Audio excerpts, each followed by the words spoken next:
The crack of her palm against his cheek silenced a ballroom full of the most powerful people in America. Eleanor Hartwell didn't tremble, didn't run. She stood there, chest heaving, eyes burning with 3 years of grief and rage, and she stared Harlan Ashford straight in the face.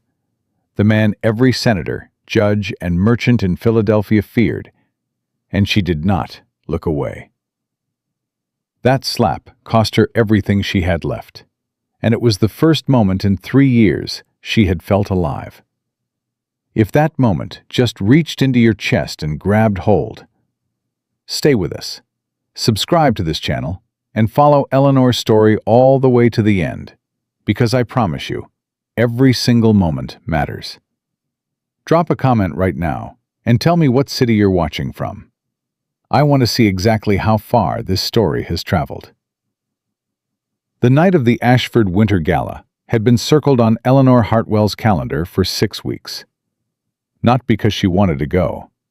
Not because she'd been invited. She'd sold her mother's pearl brooch to afford the borrowed gown she wore.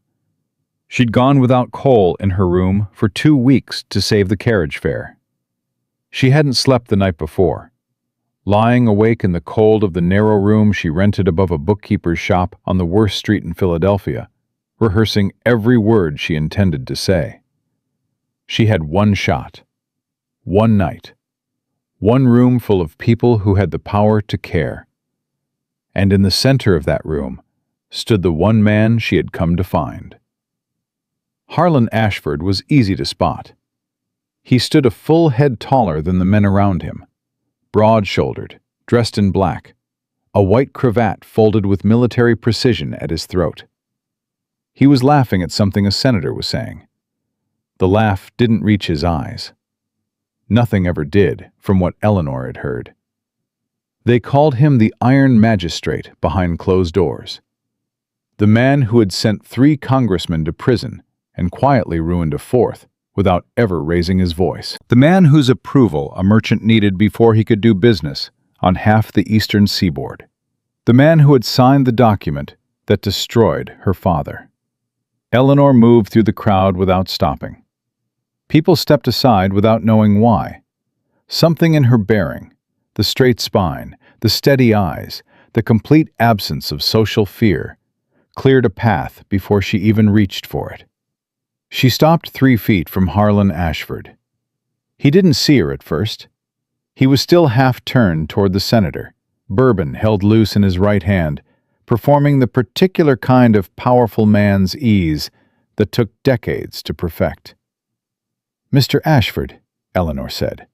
Her voice was clear, measured, loud enough to carry without being loud at all. He turned. Up close, he was more severe than she'd expected.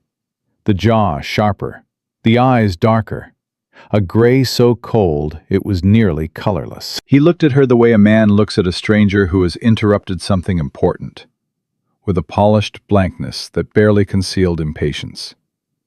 "I'm sorry, Miss Hartwell," she said. "Eleanor Hartwell. Thomas Hartwell was my father." The name landed. She watched his face, watched the polite blankness sharpen, just barely, just for a fraction of a second, into something that might have been recognition or calculation. She couldn't tell which, and she didn't have time to decide. "Miss Hartwell," he said, voice perfectly even.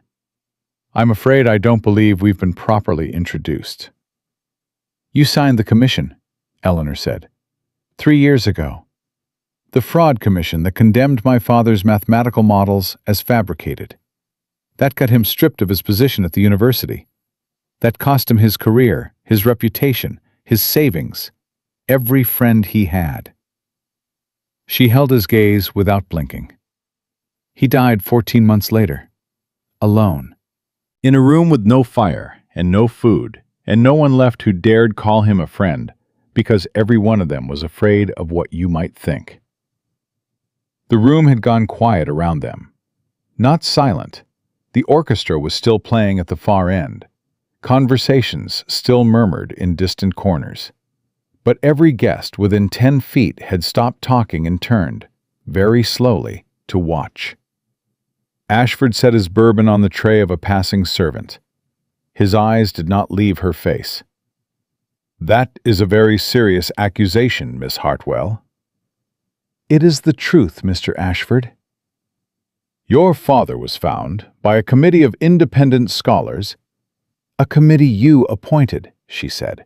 "A committee that included 2 men on Edmund Graves's payroll, and 1 man whose son owed Graves a debt he could not repay." She kept her voice flat, precise, sharp as a surgeon's blade. "My father's models were not fraudulent. They were correct. So correct, in fact, that someone needed them discredited before anyone else understood what they proved." Ashford's jaw tightened. Just barely. Just enough. "This is not the place," he began. "This is exactly the place," Eleanor said, "because you have made very sure there is no other place for me. Every door I have knocked on has been shut. Every letter I have written has gone unanswered. Every official I have approached has looked at my name and looked away." Her voice didn't crack. She had cried all the tears she had 3 years ago. What was left now was harder, colder, and far more dangerous. "You made certain of that, didn't you? So yes, this is the place. In front of every man and woman in this room who has influence, so that at least one of them might remember my father's name." Ashford opened his mouth, and something snapped inside Eleanor's chest. Some last frayed wire of restraint that 3 years of grief and closed doors and polite dismissals had finally worn through, and her hand moved before she made a conscious decision. The slap rang out like a pistol shot. The orchestra stumbled to silence. A woman gasped somewhere to her left. A glass hit the floor. Harlan Ashford stood perfectly still, his head turned slightly to the left from the force of the blow, one faint mark beginning to bloom across his cheekbone. The entire room held its breath. Eleanor's hand was still raised. She lowered it slowly, deliberately, and she did not look away from his face. She waited for the rage, the cold fury she'd heard described in whispered warnings. She waited for him to call for her removal, to summon his people, to dismantle her with a single word. He turned back and looked at her. His expression was unreadable. Not cold exactly. Not angry exactly. Something she couldn't name and wouldn't have the language for until much later. He leaned in, very slightly, and spoke so that only she could hear. "You have 5 minutes, Miss Hartwell. Come with me." She followed him because she had nothing left to lose and everything left to prove. He led her through a side corridor and into a private study off the east wing, closed the door behind them both, and turned to face her. She stood straight. She would not sit unless asked, and she would not ask to be asked. "You came here tonight planning to do that," he said, not a question. "I came here planning to be heard," Eleanor said. The slap was improvised. Something shifted at the corner of his mouth, not quite a smile. She couldn't read it. "Your father," he said, "Thomas Hartwell, mathematician, University of Philadelphia. Thesis on predictive pattern modeling in commercial trade flows." Eleanor went very still. "You know his work," she said. "I know everyone's work, Miss Hartwell. It's how I do my job." He moved to the desk but didn't sit, resting both hands on the surface, looking down at the papers spread across it. "Tell me what you believe happened." "I don't believe it," she said. "I know it." "Then tell me what you know." She had told this story before, to lawyers who wouldn't look at her, to officials who stared at a point above her head and waited for her to stop talking, to her own reflection in a dark window at 3 in the morning when sleep refused to come. She told it differently now. Not the grief version, not the pleading version, the mathematical version, stripped clean of everything that wasn't fact. My father's models predicted commercial trade flow patterns for the eastern ports 3 years out. They were commissioned by the Department of Trade. He delivered them on time and in full. 6 weeks later, Edmund Graves, whose shipping company stood to lose significant business if those models were implemented as policy, filed a formal complaint. He claimed my father's mathematical data had been fabricated. He produced altered versions of my father's original calculations as evidence. She watched Ashford's face. You know what altered means in mathematics, Mr. Ashford. It means someone had access to the original documents, someone inside the commission itself. Ashford said nothing. The commission was formed within a week. It moved faster than any commission I've seen record of before or since. My father was given 11 days to mount a defense. Her voice stayed even. 11 days to disprove documents that had taken months to fabricate, against a committee chaired by men with financial ties to Graves or personal obligations that made them pliable. She paused. And when the verdict came down, when my father was stripped of his position, his credibility, his livelihood, Edmund Graves was awarded the Port of Baltimore contract. $300,000. The largest single trade contract issued that decade. Ashford had not moved.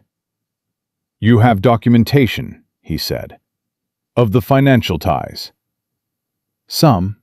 Enough. She reached into the small bag she carried and held out a folded paper. I've spent 3 years collecting what I could find.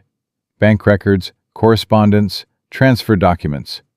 I am not a lawyer, Mr. Ashford, and I do not have the resources of a federal commission. But what I have is enough to show a pattern, enough to establish that the signatures on the altered documents, she paused. They were not my father's. He took the paper, opened it, read. The room was completely quiet. Eleanor watched him read. She watched the careful, controlled way he moved through the page, the way his eyes tracked each line, not skimming, genuinely reading, following the columns of figures she'd copied from memory and from the scraps she'd salvaged from her father's rooms after he died. Where did you learn to reconstruct this? He said, still reading. My father taught me mathematics before I was old enough for school, Eleanor said. I've been rebuilding his original calculations from his private notebooks, the ones they didn't take, for 2 years. What you're holding are his real numbers, Mr. Ashford, not the ones entered into evidence, the ones he actually produced. She kept her chin level. They are flawless. My father did not fabricate a single figure.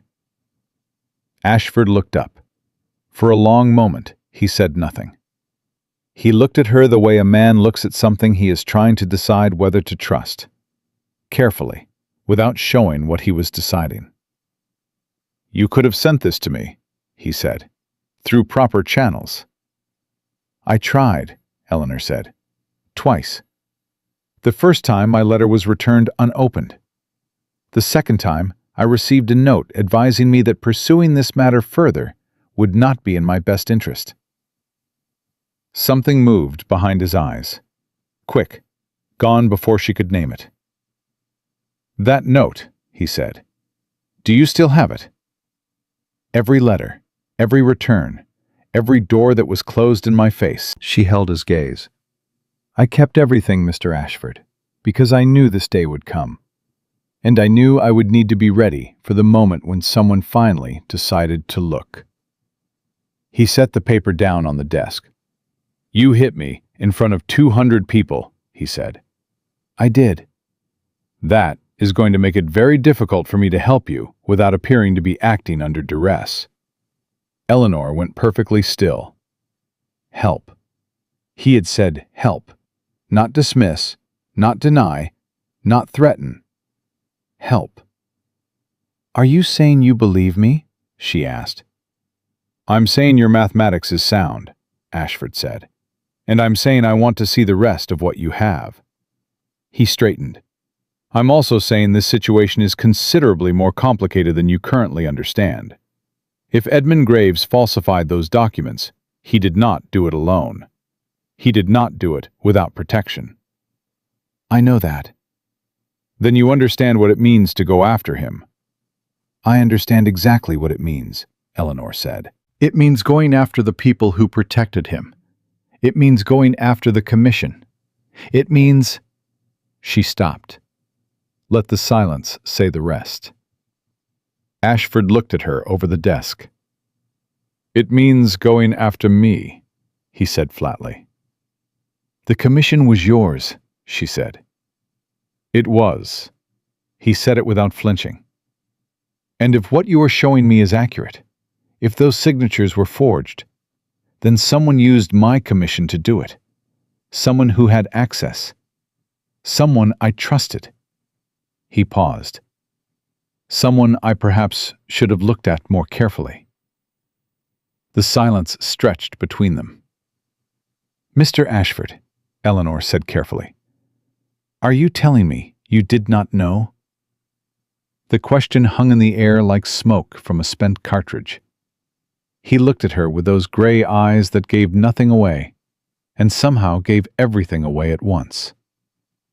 Miss Hartwell, he said, if I had known your father was innocent, I would have stopped it. She held his gaze. 3 seconds. 5. 10. She did not entirely believe him, but she believed enough to stay in the room. Then we have a problem, she said, because the man who used your commission is still operating, still awarding contracts, still collecting protection, still destroying people who get in his way. She nodded toward the paper on his desk. And somewhere in those numbers, there are more men like my father. Ashford was quiet. Then, can you decipher a coded ledger? Eleanor blinked. I beg your pardon? A commercial cipher, standard trade encryption, circa 1809, with modifications. He opened a drawer and set a thin leather-bound book on the desk between them. I have had 3 men look at it. None of them could crack it. Eleanor looked at the book, looked at him, looked at the book. She sat down without being asked. She opened the cover. The numbers were dense, interlocked, formatted in a pattern she recognized within seconds. Not identical to her father's notation, but built on the same foundational architecture. She could see the shape of the cipher, the way you see a face through fog before the details sharpen. The structure was clear. The key was rotating. She could feel it. This is a substitution cipher built on a mathematical base code, she said. Whoever constructed it was trained in commercial accounting. The primary key shifts every 12 lines. Give me a pencil. He placed one in her hand before she finished asking. She started working. The room was still. Outside, through the closed door, she could hear the orchestra starting up again, the murmur of 200 people moving on with their evening, the world proceeding without either of them. Ashford leaned against the edge of the desk and watched her work. Not over her shoulder, not hovering, simply present, still, like a man who understood the value of being quiet. 4 minutes later, Eleanor set the pencil down. The cipher belongs to a company called Graves and Caldwell, she said. And the first 3 entries, dated November 1812, are payments. She turned the book toward him. Not to merchants, not to suppliers, to members of your commission. The silence that followed was a different weight than anything that had come before. Ashford looked at the decoded entries for a long, still moment. 3 of them, he said. 3. Including... He stopped. Including the chairman, Eleanor said quietly. Harlan Ashford had built his entire career on the ability to stand in the center of a storm without losing his footing. But something in his expression in that moment, something underneath the careful, controlled surface, shifted. Just for a second. Just enough for her to see it, before he covered it. "You came here tonight," he said slowly, "and you slapped me. In front of every significant person in this city." "I did.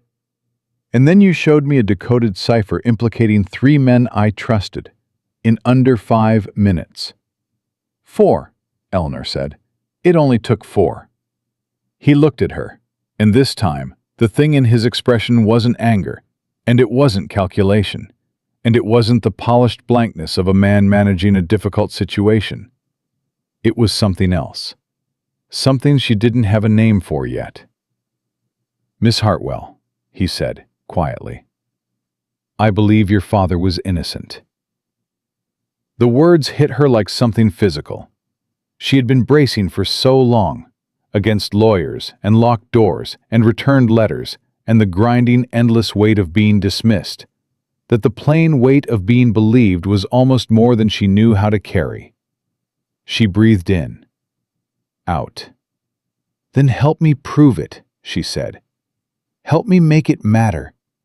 Help me give his name back what they stole from it." He looked at her for a long, quiet moment. "That is going to be dangerous," he said. "Mr. Ashford," Eleanor said, "I slapped you in front of 200 people and walked into your private study with a forged cipher and my dead father's mathematics. I am not especially frightened of dangerous." And for the first time all evening, for, she suspected, the first time in a very long while, Harlan Ashford laughed. A real one. Low and surprised and entirely unguarded, gone almost before it started. Then he straightened, looked at the decoded ledger on his desk. "Come back tomorrow," he said. "Bring everything you have. Every letter, every record, every figure you've rebuilt from your father's notebooks." He met her eyes. "And Miss Hartwell?" "Yes?" "Use the side entrance. What happened in that ballroom tonight will be the talk of Philadelphia by morning." A pause. "We cannot afford more attention than we already have." Eleanor stood, smoothed her borrowed gown, picked up her bag. 8 o'clock, she said. She walked to the door, opened it. "Miss Hartwell." She stopped, then turned.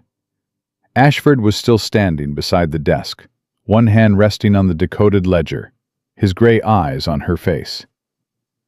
"Your father," he said. "I am sorry." 2 words, plain. Said the way a man says something he means and has no interest in decorating. Eleanor held his gaze. "Then be sorrier," she said, "for the men who did it." And she walked back out into the golden warmth of the ballroom, through the crowd of staring faces, through the whispers and wide eyes and the rippling shock of what she had done, head high, spine straight, the sound of that slap still ringing in the air behind her like a declaration of war. Thomas Hartwell's daughter had made her move. The game had only just begun. She was back at 8 o'clock, not 8:05, not a quarter past, 8 o'clock exactly, the side entrance, the knock so precise it might as well have been a military report. The man who opened the door was not Ashford. He was younger, late 20s, dark-haired, with the kind of face that had learned to be useful before it learned to be trusted. He looked at Eleanor with a measuring silence that lasted exactly 1 second too long. "Miss Hartwell," he said. "You know who I am," she said. It wasn't a question. "Mr. Ashford told me to expect you." He stepped back. "I'm James Corbett. I work for Mr. Ashford." A pause. "Exclusively." She understood what that meant and walked in without asking anything else. Ashford was already at the desk when she entered the study. He hadn't slept. She could see that immediately, not from any softness in him, because there was none, but from the particular stillness of a man who has been awake thinking, and has arrived somewhere he didn't plan to arrive. There were papers spread across the desk that hadn't been there the night before. The decoded ledger sat at the center, a second notebook open beside it, 3 columns of figures, copied out in a hand that was clean and rapid and entirely controlled. He looked up when she came in. "You brought everything," he said. She set her bag on the chair beside the desk and began placing items on the surface. Her father's notebooks, 3 of them, worn through at the spines, the pages dense with numbers and marginal notation in Thomas Hartwell's cramped, precise hand. The letters, the return correspondence, the bank transfer documents she'd spent 2 years tracking through public ledgers, following Graves's money through 6 shell accounts and 2 subsidiary companies until she lost the thread, and then found it again 3 months later, coming from the opposite direction. Ashford watched her lay it all out. He didn't touch anything yet. He just looked. "You did all of this alone," he said. There was no one else. Something crossed his face that wasn't pity. She wouldn't have stood for pity, but was close enough to respect that she let it pass. "Tell me about Edmund Graves," he said. Eleanor sat. "What do you want to know?" "Everything you know that isn't in these documents." She drew a breath.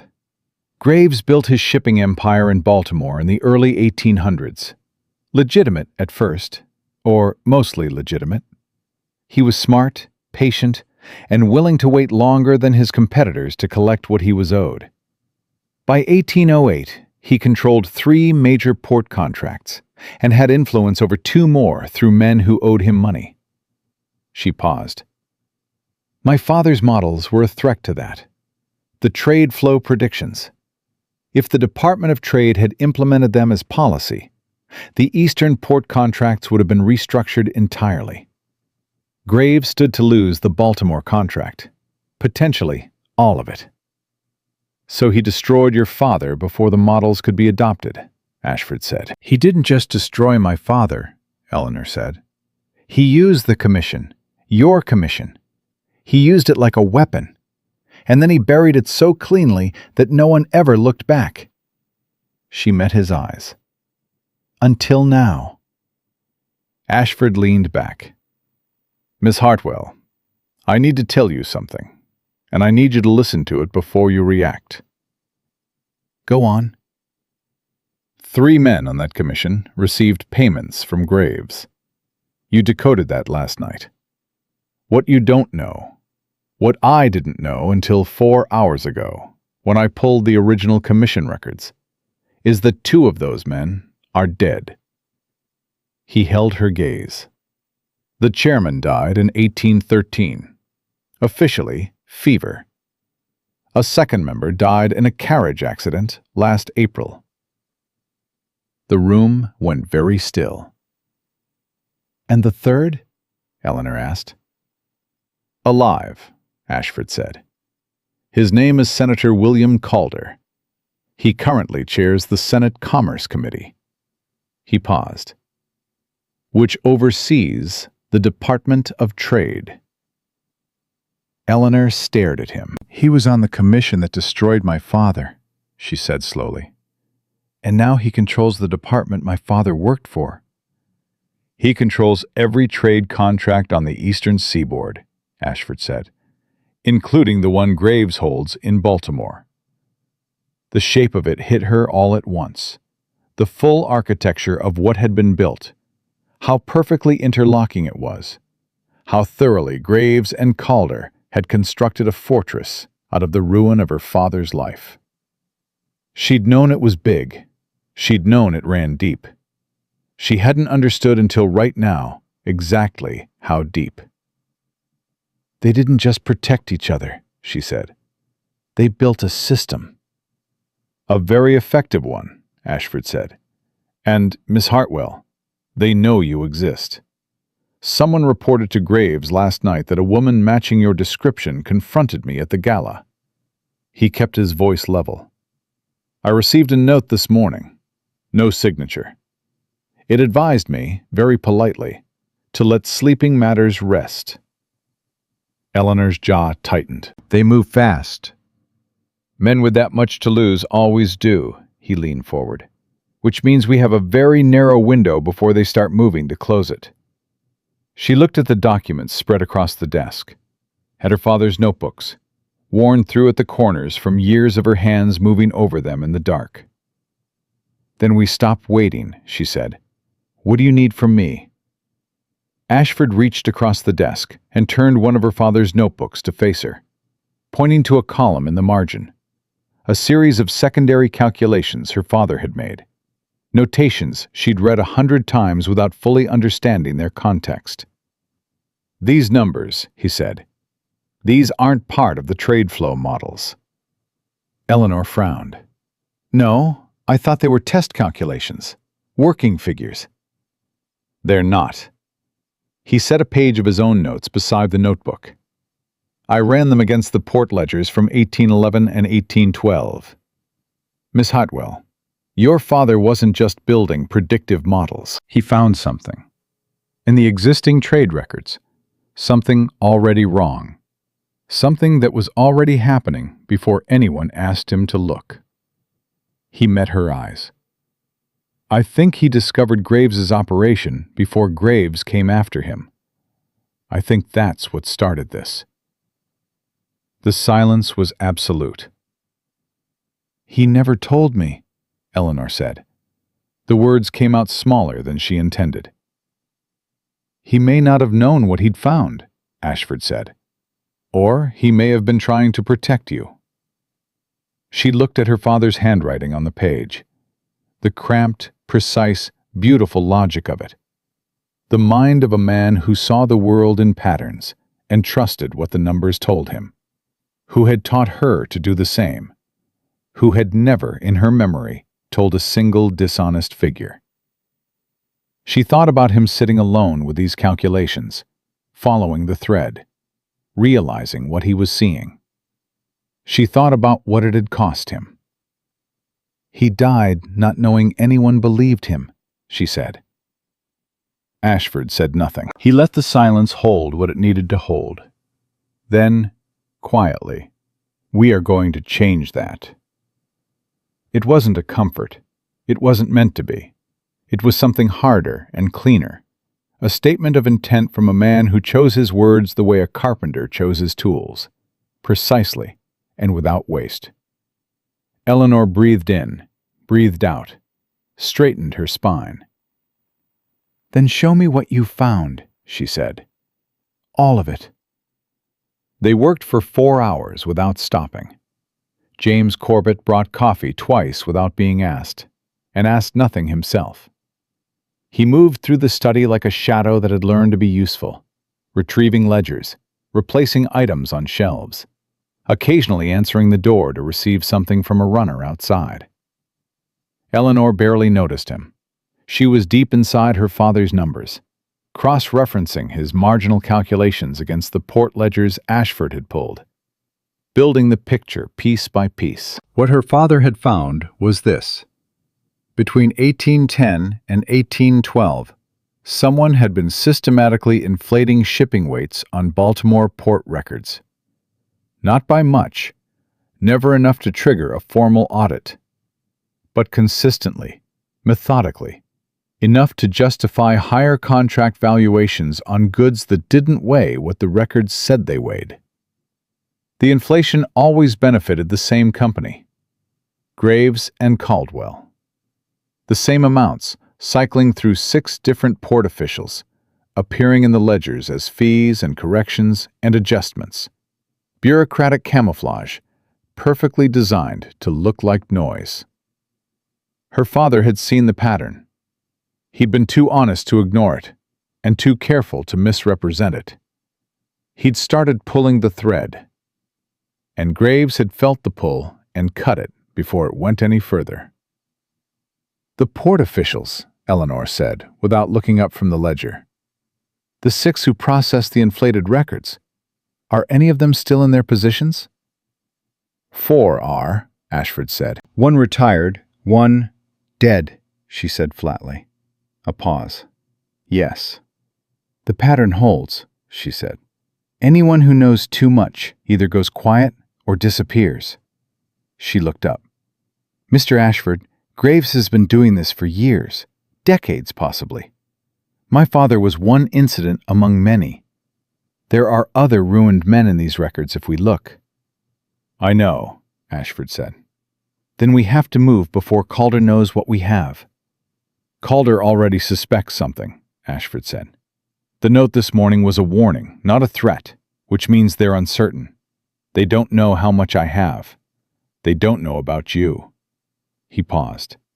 They don't know about your father's marginal calculations, which means we have one advantage, and it is small, and it will not last. Eleanor set down her pencil. What do you need? I need the original commission documents, Ashford said. The ones submitted to the committee in 1813, the altered versions of your father's models, the ones Graves used as evidence. I have the copies that were filed publicly. What I need are the originals, the ones with the forged signatures. Where are they? He looked at her steadily. The Department of Trade archive, Calder's building. The weight of it settled between them. Calder controls the archive, Eleanor said. Yes. So the evidence we need to expose Calder is sitting in a building Calder runs. Yes. That is a significant problem, Mr. Ashford. It is, he agreed. Which is why I'm going to tell you something now that I need you to sit with before you answer. He folded his hands on the desk. I have a contact inside the Department of Trade. A clerk, a good man, honest, who has been quietly uncomfortable for 2 years about certain things he has been asked to do. He has access to the archive. He has told me, in carefully indirect terms, that he would be willing to cooperate if someone he trusted asked him directly. Eleanor looked at him. And that someone can't be you. If I approach him, Calder will know within the day. My movements inside that building are watched. He met her eyes. But a private citizen, a woman specifically, who might have legitimate reason to request a review of a 3-year-old commission record concerning a deceased family member, would attract considerably less attention. The silence stretched. You want me to walk into Calder's building, Eleanor said, and retrieve forged documents from a government archive. I want you to ask a man named Arthur Finch to retrieve them, Ashford said carefully. You would simply need to speak to him. And if Calder's people recognize me from the gala? You wore a borrowed gown, and your hair was dressed differently than you ordinarily wear it, Ashford said. I noticed. Eleanor stared at him. You noticed how I wear my hair? Something flickered in his expression. Quick, private, gone. I notice details, Miss Hartwell. It's how I do my job. She held his gaze for one long, assessing moment. She didn't entirely trust him. She wasn't sure she was supposed to yet. But everything he had shown her in the past 4 hours had been real. The ledgers, the records, the decoded cipher, the pattern her father had discovered buried in 12 years of port documentation. He hadn't dismissed her. He hadn't minimized what she knew. He had sat across a desk from her for 4 hours and treated her mathematical reasoning as exactly what it was. Evidence, precise and unambiguous, and deserving of serious attention. That was worth something. She wasn't sure yet how much. If I do this, she said, and it goes wrong, if Calder's people stop me in that building, I will not pretend I can fully protect you from that outcome, Ashford said. I can tell you that Corbet will be in the street outside, that you will have an exit route, and that I will have a legal argument ready before you reach the door. But I will not lie to you, Miss Hartwell. This carries risk. She liked that he didn't lie to her. It was a strange thing to be grateful for, but she was. Tell me about Arthur Finch, she said. Ashford talked for 20 minutes. Finch was 34, a clerk of the 3rd grade in the archive division, had worked in the Department of Trade for 11 years, had twice been passed over for promotion in favor of men with fewer qualifications and more convenient political loyalties. He had a wife, 2 daughters, and a mortgage on a small house in Georgetown. He was careful, conscientious, and had been quietly documented his concerns in a private journal for 14 months. "He's been building his own record," Eleanor said when Ashford finished. "Yes." "He's been waiting for someone to come." "Yes." She thought about that. About a man sitting in a quiet archive, surrounded by the evidence of other people's corruption, writing it all down in a private journal because he was too careful to act alone and too honest to pretend he didn't see it. She knew exactly how that felt. "All right," she said. "I'll go." Ashford looked at her for a moment that lasted slightly longer than the moment before it. "Tomorrow morning," he said, 10 o'clock.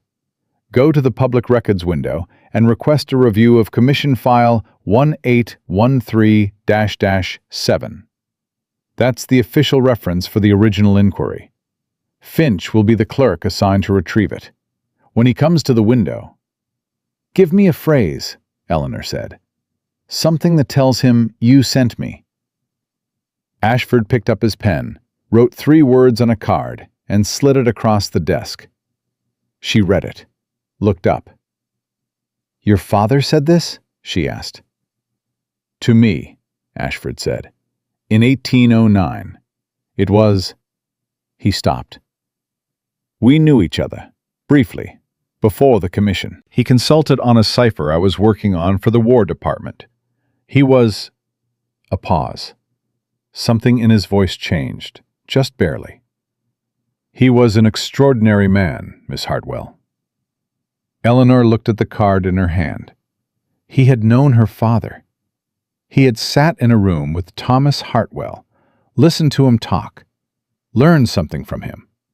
And 3 years later, Harlan Ashford had chaired the commission that destroyed him. She set the card on the desk, set it down very deliberately, and looked at him. "You knew him," she said, "and you still ran that commission." The directness of it landed clean. He didn't flinch. "I ran the commission because I believed it was legitimate," he said. "I read the complaint. I reviewed the initial evidence Graves provided, the altered documents. They were convincing, Miss Hartwell. Very convincing." His jaw tightened. "That is not an excuse. It is a fact. I was deceived, and I'm telling you this because you deserve honesty, not because it makes me feel better about what happened." She looked at him for a long time. "He sat across from you," she said. "In a hearing. Did he look like a man who had fabricated his own work?" Ashford looked at the desk. "No," he said quietly. "He did not." "And you let it proceed anyway." "I trusted the evidence over my instinct," he said. "I should not have." The silence between them had weight. Real weight. 3 years of a dead man's reputation. The cold of a room without fire.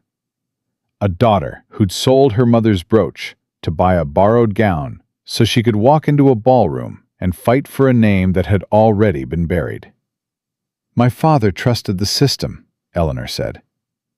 "He thought that if he showed his real numbers, if he defended his work honestly and completely, the truth would be enough."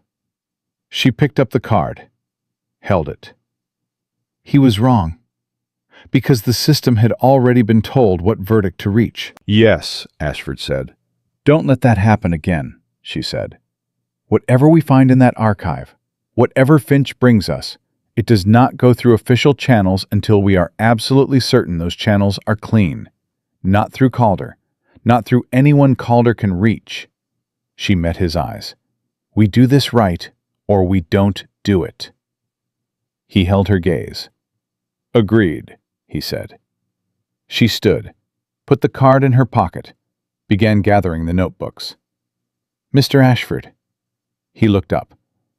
"The morning of the commission hearing," she said, "the day my father had to stand in front of those men and defend himself, Did he seem... She stopped, rebuilt the sentence. Did he seem frightened? Ashford was quiet for a moment. No, he said finally. He seemed absolutely certain he was right. A pause. That was the part that stayed with me. He was the calmest man in the room. Eleanor breathed. Because he knew his numbers were true, she said. Yes. She picked up her bag. Then tomorrow, she said, I'm going to go get them back.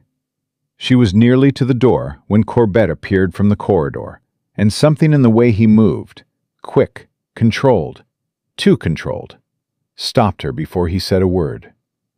We have a problem, Corbett said, and looked past her at Ashford. What kind?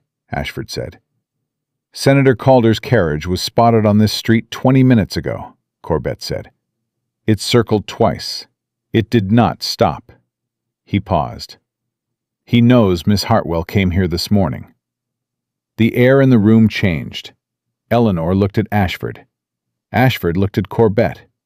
Then he looked at Eleanor, with an expression that had shed every last layer of the calculated, composed iron magistrate and become something considerably more direct. Miss Hartwell, he said, we no longer have until tomorrow. How long do we have? Eleanor asked. Corbett didn't hesitate. If Calder already knows she was here this morning, he'll move by nightfall. He can't afford to wait. Neither can we, Ashford said. He was already on his feet, already moving to the far side of the desk, pulling open the lower drawer. Finch won't be at the archive window past 2 o'clock. He transfers to the filing rooms after that, and we lose access to him until Monday. He looked at Eleanor.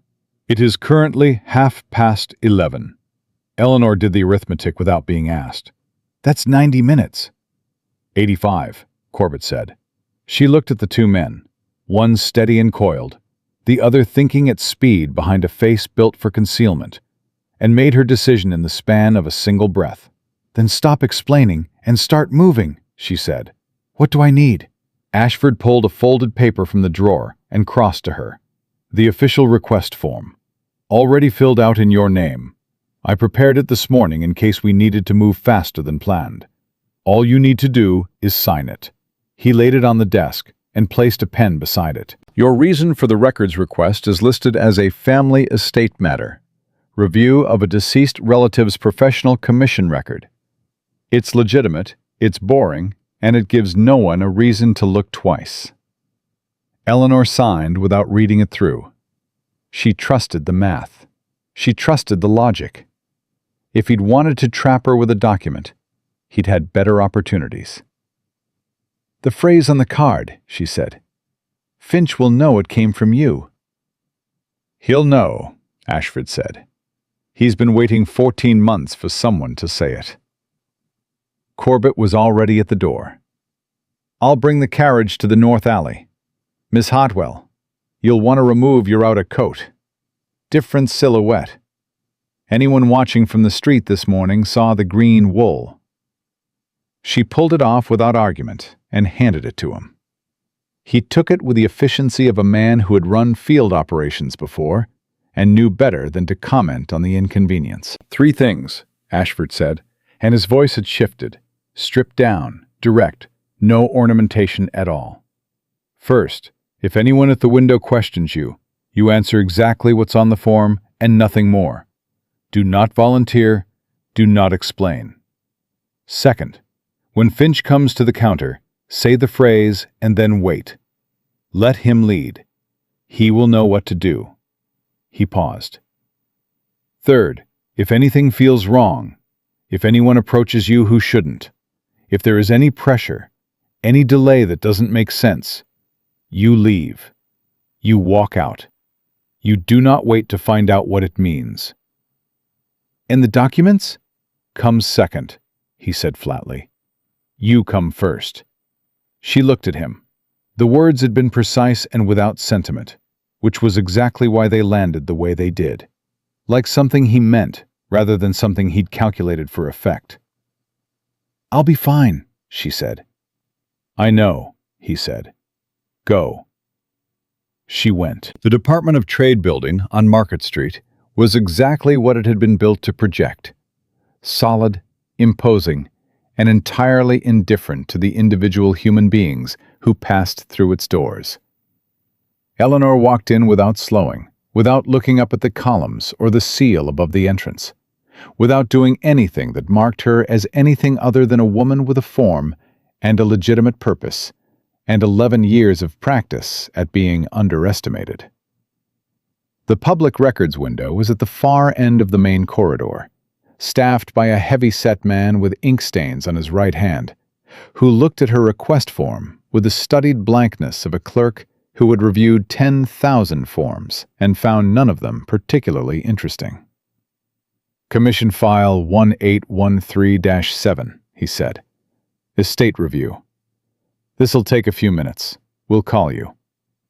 "Thank you," Eleanor said, and moved to the wooden bench against the wall, and sat and folded her hands in her lap and breathed. 72 minutes remaining. She watched the corridor. 3 other people waiting.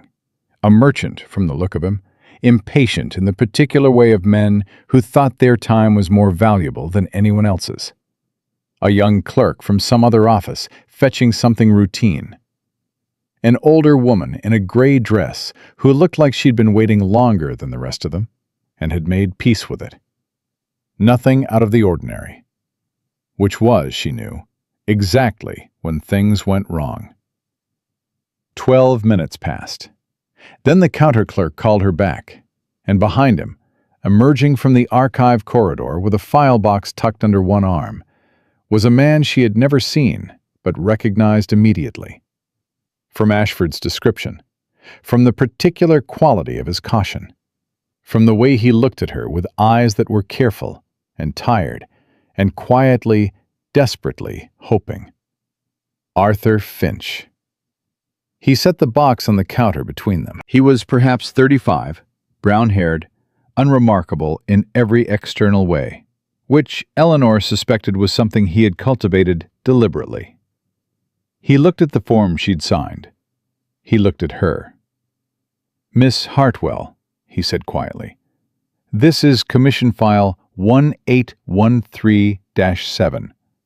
I'll need to remain present while you review the documents. Standard procedure." "Of course," she said, and then, just as quietly, just barely above the ambient noise of the corridor, "I've been waiting for someone to come." She held his gaze. "The river runs east," she said. The 3 words from Ashford's card. The phrase her father had apparently said in a session with Ashford in 1809. Something about trade flow moving east before it moved north. Something mathematical and precise that had apparently stuck in Ashford's memory for 7 years. Finch went very still. Then he placed both hands on the counter and leaned forward by exactly half an inch. "The file I've given you contains the public copies," he said, just barely audible. "But I've had something else in my possession for 14 months.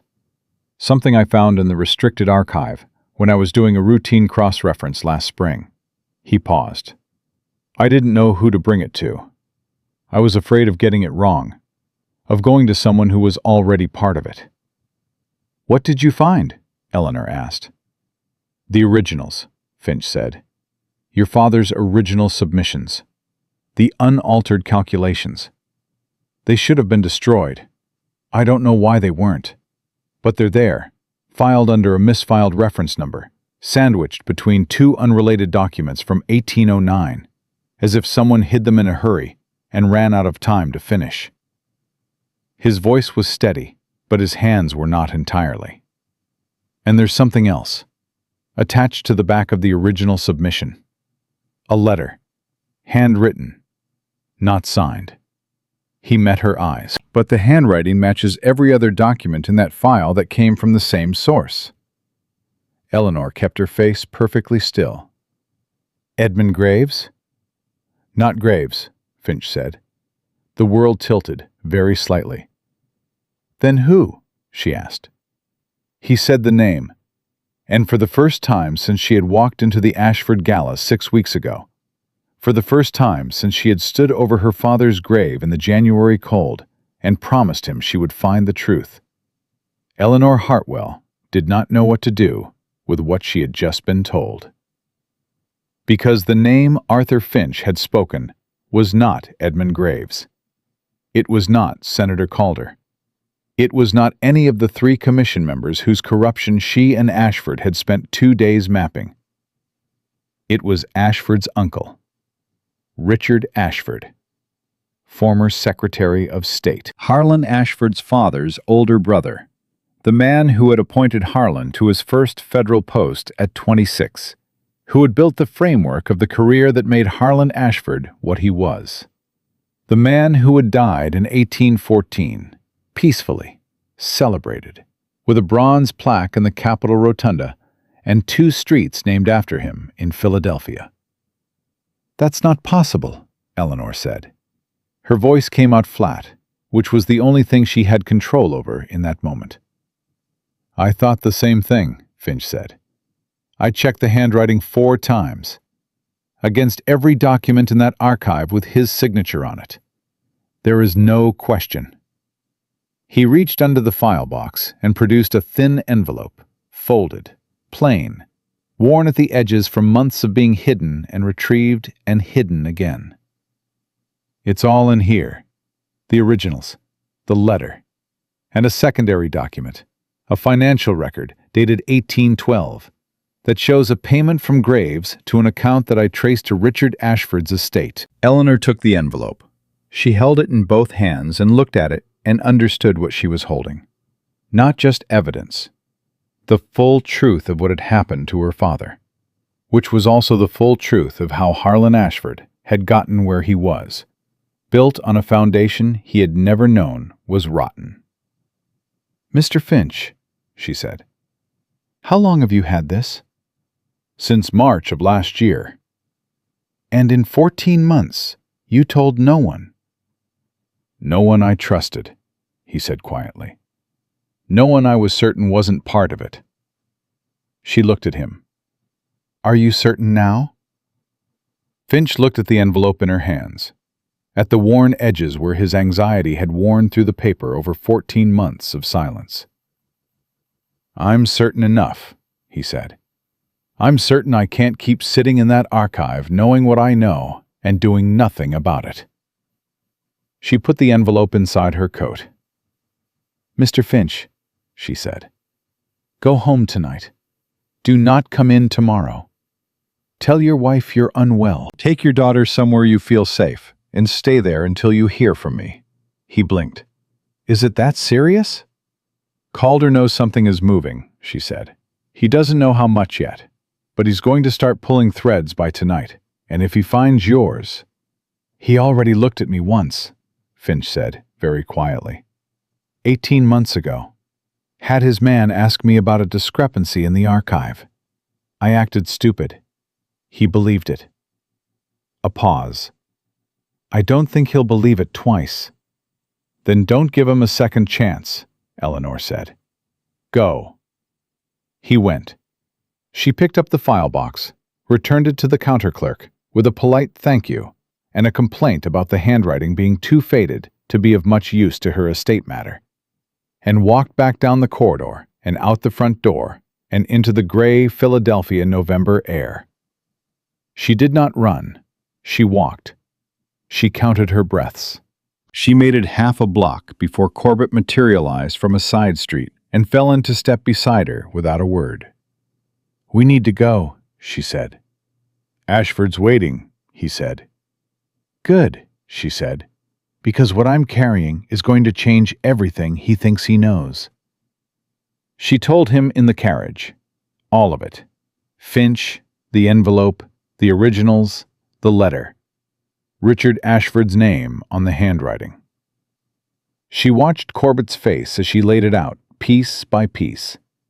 He was good at control, better than most, but he was not entirely good enough to stop the one moment of pure shock that crossed his features when she said the name. He recovered fast. "You're certain Finch is reliable?" "He's been sitting on this for 14 months without telling anyone," Eleanor said. "That's not the behavior of someone who fabricates evidence. That's the behavior of someone terrified of getting it wrong." Corbett looked at the envelope in her hands. "Ashford isn't going to like this." "I know. His uncle built his entire career, his reputation, his position." "I know," she said again. They were quiet for the rest of the ride. Ashford was standing when they came in, still, controlled, reading the situation in her face before she said a word. "You got it," he said. "Yes," she said. "And something else." She put the envelope on the desk. "Sit down, Mr. Ashford." He looked at the envelope, looked at her.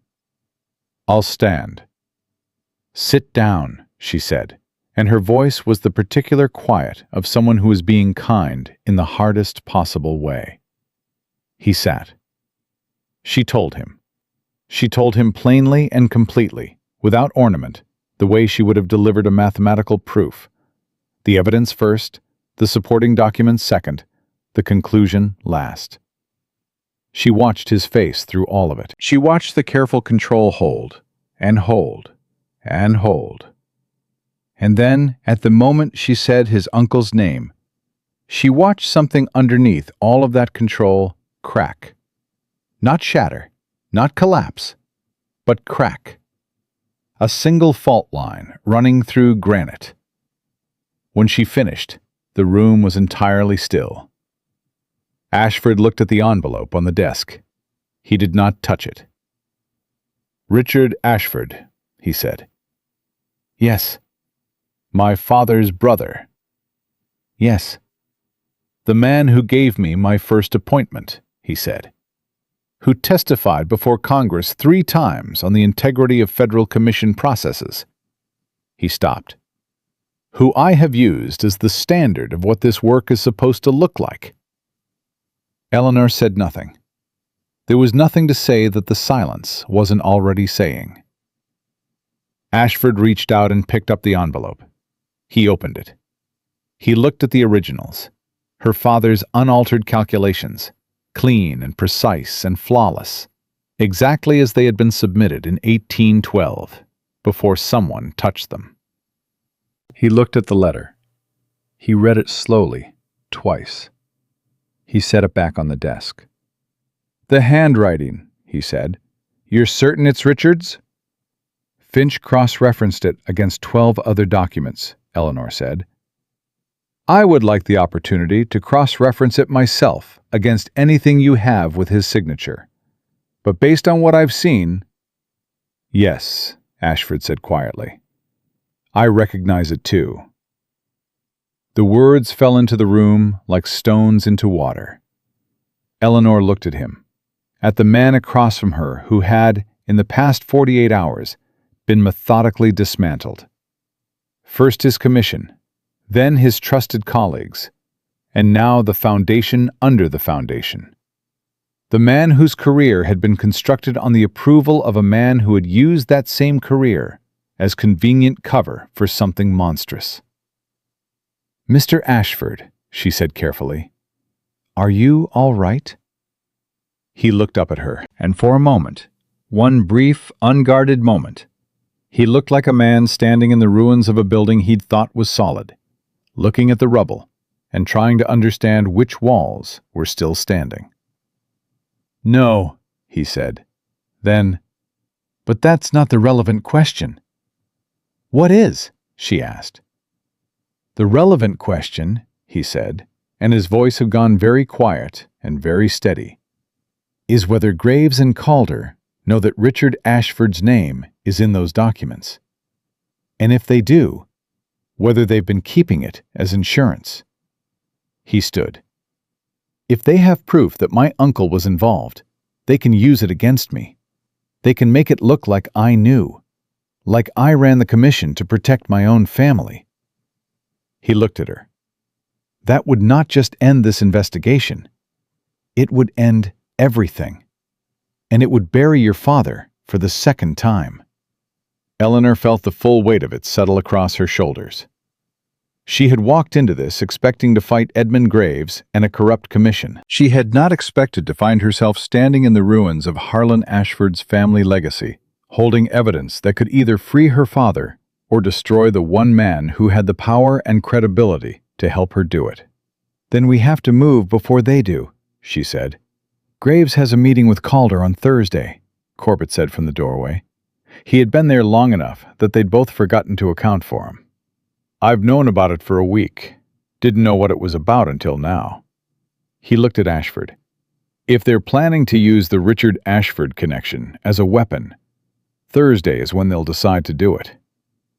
"That's 2 days," Eleanor said. 40 hours, Corbett said. Ashford was looking at the documents on his desk. The decoded ledger, the port records, the original calculations in her father's hand, the letter with his uncle's handwriting. All of it laid out like a map of the past 3 years. Like a map of his own inheritance. "The original documents go to Judge Harold Whitmore," he said suddenly. Eleanor looked at him. "Whitmore on the federal bench?" "He's the only judge in this city that Calder cannot reach," Ashford said. "I've known him for 15 years.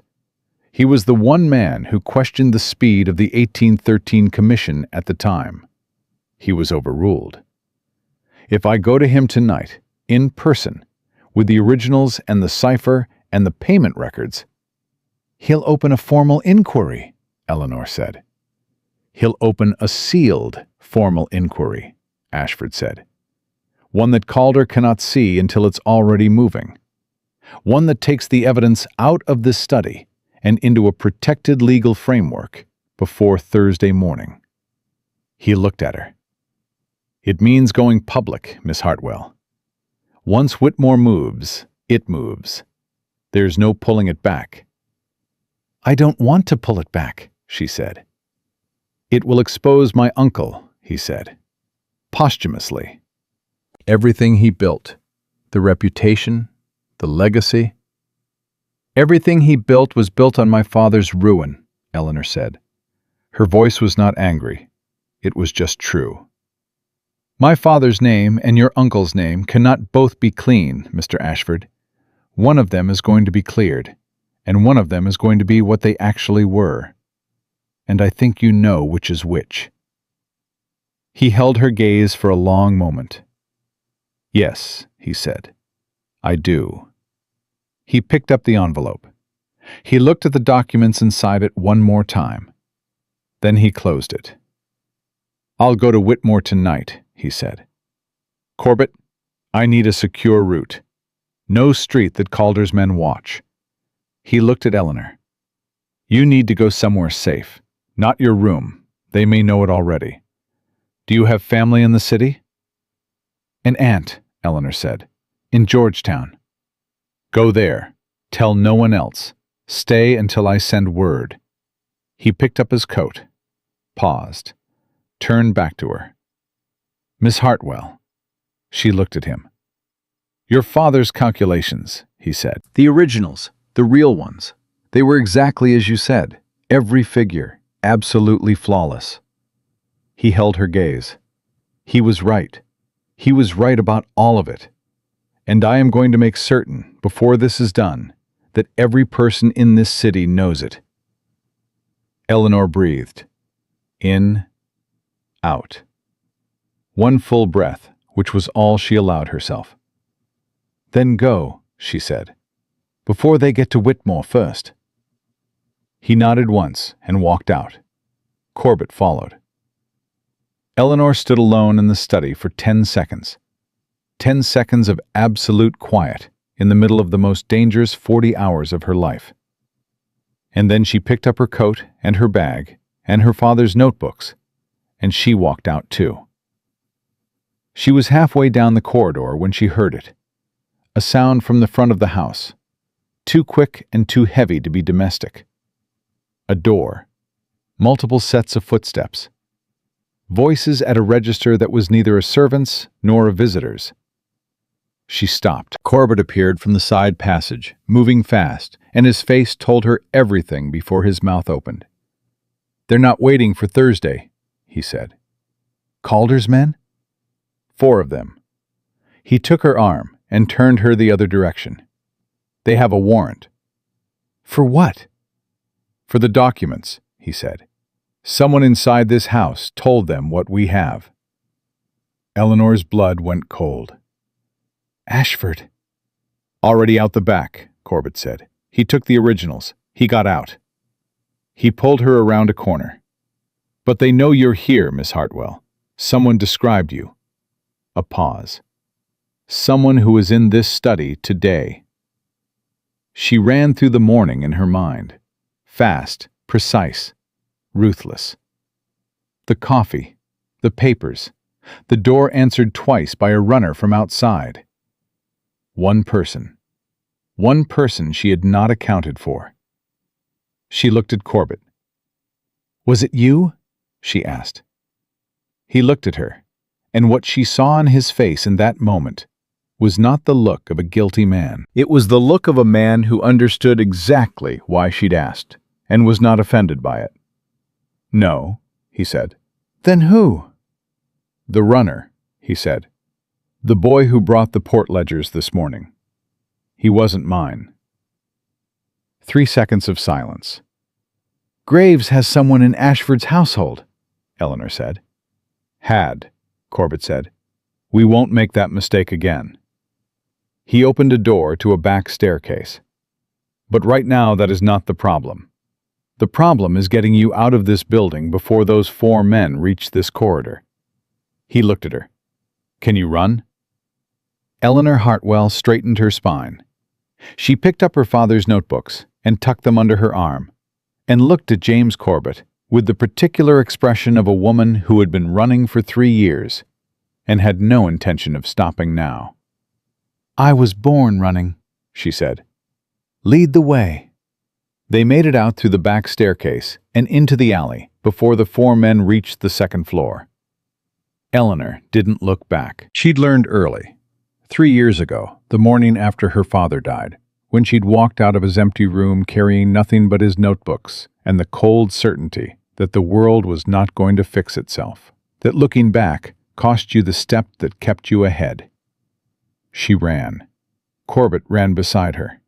The alley turned east, then north, then opened into a side street that emptied into the wider noise and movement of Market Street, where 4 men with a warrant would have a harder time pulling 1 woman out of the crowd without causing a scene.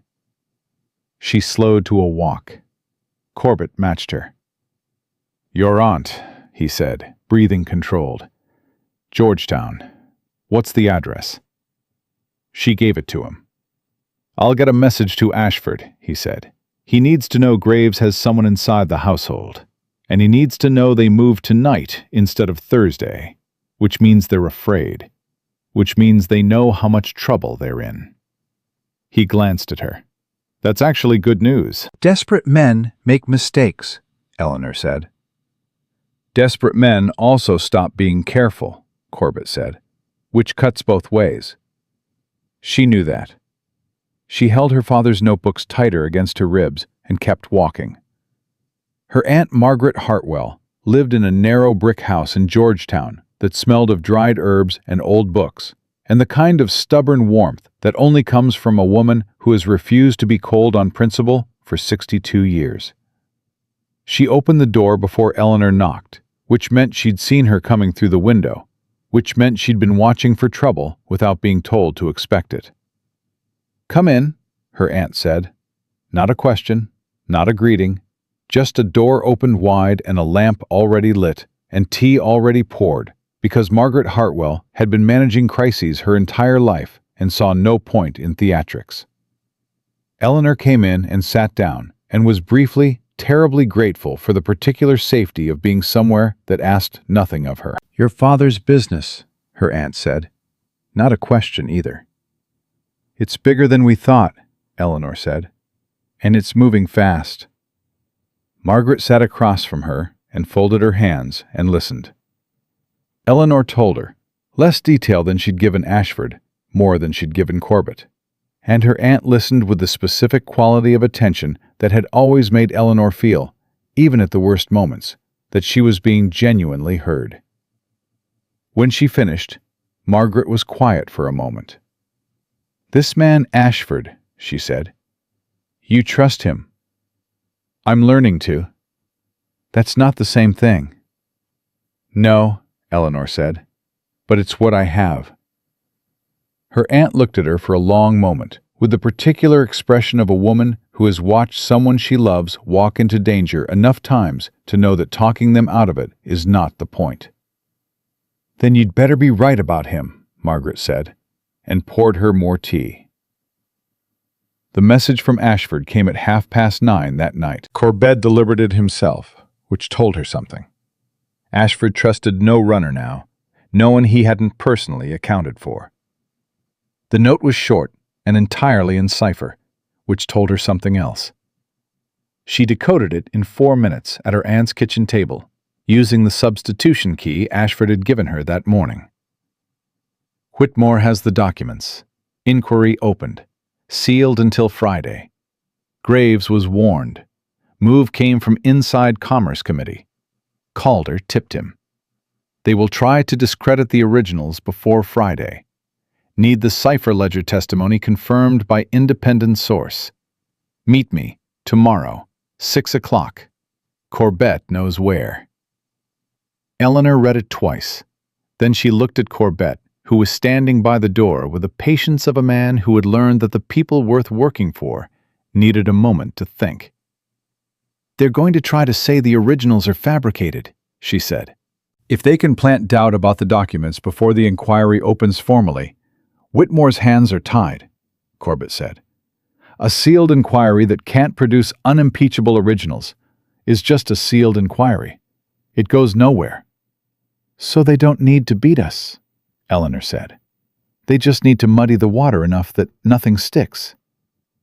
"Graves has done it before," Corbett said. "It's how this whole thing started." She knew that.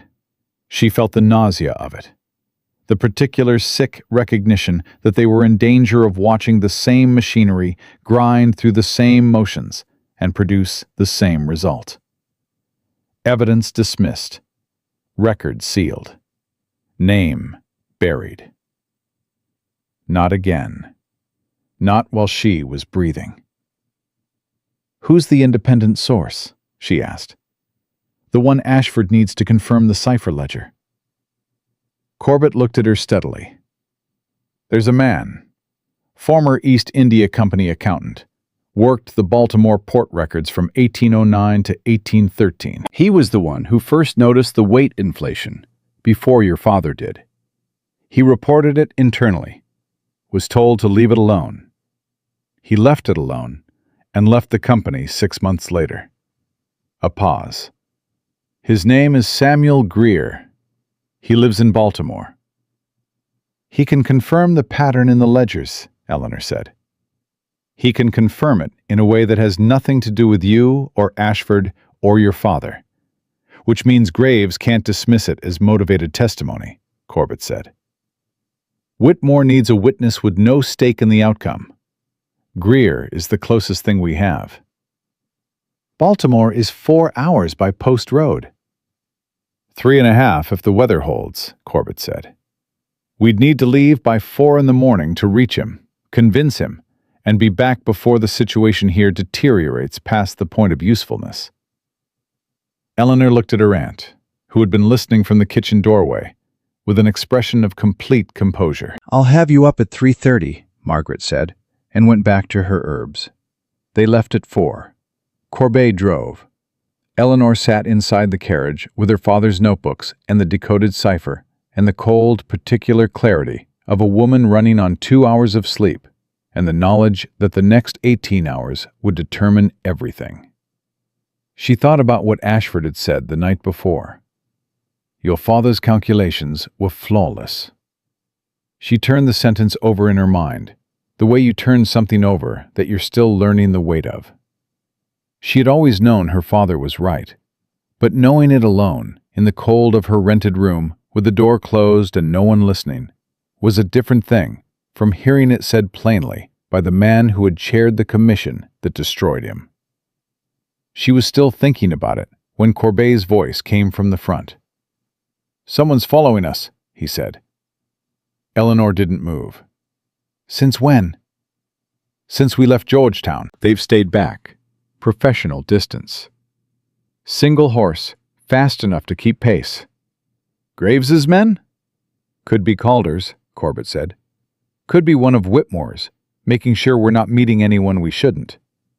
Could be someone else entirely. A pause. I'm going to take the river road. It's longer, but it's open. We'll be able to see them clearly in the daylight. Will they know we've spotted them? Yes, he said. Sometimes that's the point. The river road took them east along the Potomac and then south, and in the gray early light, Eleanor watched through the carriage window as the single horse fell back and then, at the junction with the post road, stopped following entirely. They pulled off, Corbett said. They confirmed where we were going, Eleanor said. Or they confirmed that we knew we were being watched and wanted us to know they knew. He was quiet for a moment. Graves is playing a longer game than I'd like. He's been playing it for years, Eleanor said. He's very good at it. Not good enough, Corbett said, or your father's originals wouldn't still exist. That landed somewhere. She held it. They reached Baltimore before 8. Samuel Greer lived in the small house near the port, close enough that he could still hear the water, Eleanor suspected, even after everything that had happened there. He answered the door himself, which surprised her. He was older than she'd expected, late 50s, weathered, with the particular stillness of a man who had carried a thing alone for a long time and had made his peace with the carrying. He looked at Corbett. He looked at Eleanor. He looked at the notebooks under her arm. Thomas Hartwell's daughter, he said. Eleanor went still. You knew my father? I knew of him, Greer said. After what happened to him. After I left the company and I had time to put the pieces together. He stepped back from the door. Come in. I've been wondering when someone would come. He talked for an hour, and Eleanor listened with everything she had. Greer had found the weight inflation pattern in the Baltimore port records in the spring of 1812, 3 months before her father had independently discovered the same pattern from the trade flow model data. He had reported it to his immediate superior at the East India Company, who had looked at him with the expression of a man choosing between his conscience and his paycheck, and had told him to enter a correction to the records and move on. Greer had entered the correction, and then he had kept his own private copy of the original records, because he was a man who had learned early that the only person responsible for what you knew was you. Those private records, Eleanor said. Do you still have them? He got up and came back with a leather case that had the particular worn look of something that had been opened and closed many times over many years. Inside, port ledgers, private copies, annotated in Greer's hand, dated and cross-referenced with the precision of a man who had understood from the start that they might someday matter. Eleanor looked at the figures, looked at Corbett, looked back at Greer. These match the cipher ledger we decoded, she said. I would expect so, Greer said. They're the same operation, just recorded from 2 different angles. Mr. Greer, she said, there is a sealed federal inquiry opening in Philadelphia on Friday. Judge Harold Whitmore is presiding. We need you to testify. He was quiet for a moment. He looked at the leather case in his hands. You understand what that means, he said. Graves's people, Calder's people. They'll come for my credibility the same way they came for your father's. I know, she said. I'm not a mathematician, he said. I'm an accountant who left his company under a cloud. They'll say I have an axe to grind. You do, Eleanor said.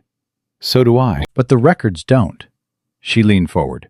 Mr. Greer, the records you're holding, combined with the originals from the Federal Archive and the decoded cipher ledger, form a chain of evidence that Graves cannot explain away by attacking our motivations. Because the 3 of us didn't work together. We didn't coordinate. We each found the same thing independently from different positions, at different times. She held his gaze. That's not an axe. That's a pattern.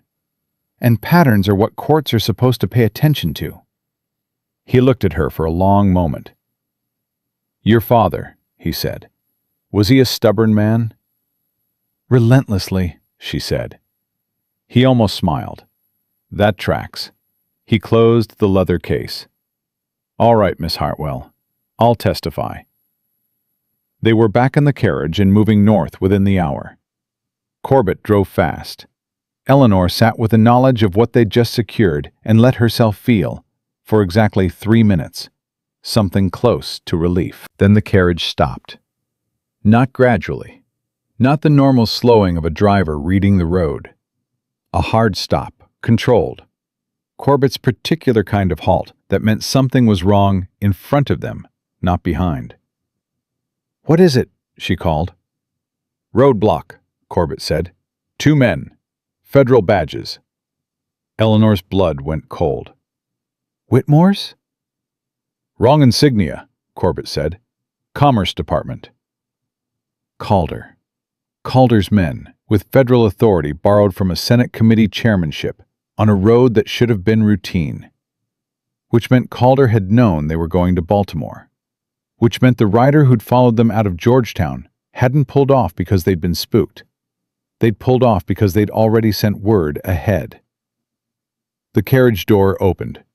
One of the men, broad, official, with the practiced courtesy of someone who knows he holds the power and doesn't feel the need to make a show of it, looked at Eleanor with an expression of mild regret. Miss Hartwell, he said, Senator Calder requests the pleasure of your company. He has some questions about documents you may have removed from a federal archive yesterday. I removed nothing from any archive, Eleanor said, which was precisely true. Finch had handled the documents. She had only received them. The senator is aware of the distinction, the man said. He'd still like to speak with you. Is this an arrest? A pause. It's a request. Which meant it wasn't an arrest. Which meant Calder didn't have enough yet to move formally. Which meant the sealed inquiry was holding, and Calder was trying to get to her before it opened. I'd like to speak with my attorney before I respond to any senator's request, Eleanor said. Of course, the man said. Mr. Ashford is already with the senator. He suggested you might say that, and he asked me to tell you. He paused, as if reading from memory. He asked me to tell you the river runs east. Eleanor stared at him. The phrase, her father's phrase, the code that meant Ashford had sent him, that this was Ashford's play, not Calder's ambush. That something had shifted in the past 4 hours that she didn't have the full picture of yet. She looked at Corbett. Corbett's expression was unreadable, but he gave her the smallest possible nod. She got out of the carriage. The meeting was not in a government building.